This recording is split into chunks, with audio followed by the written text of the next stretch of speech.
I think, to be honest, I think we're talking a lot about Mohammed bin Salman's relationship with Kushner and his relationship with Donald Trump. But let's also remember that it's not necessarily set in stone in the way that we're perhaps envisaging it. I think we have to remember that Donald Trump has already called up the Emir of Qatar and invited him to Washington in April, a sign of changing his mind over the blockade in Qatar. This is seismic if we're talking, if we were assuming that the relationship between Saudi Arabia and Donald Trump and Kushner in particular was very tight. The reality is Trump is starting to change his mind. And I think this is why Mohammed bin Salman, this visit is so fundamental for him. You asked why he's there for 3 weeks.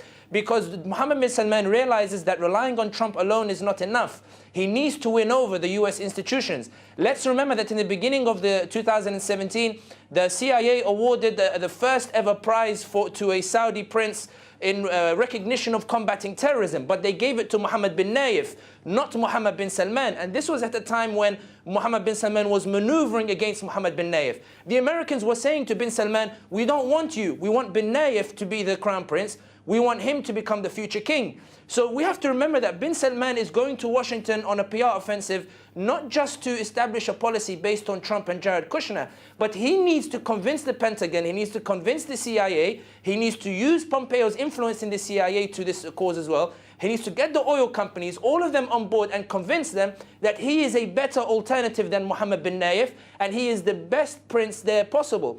Remember, Mohammed bin Salman scuppered these American plans for bin Nayef. So he needs to convince them that all of their calculations that they made, that they can put them to one side and they can now rely on him.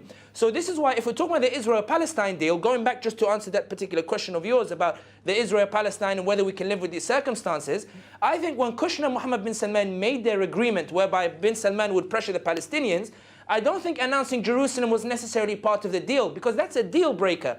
Saudi could have brought Mahmoud Abbas to the table with Israel on unfavorable terms if Trump had not announced Jerusalem as the capital of Israel. Now it's untenable for Saudi Arabia, and it's untenable for bin Salman to come out publicly and support this initiative.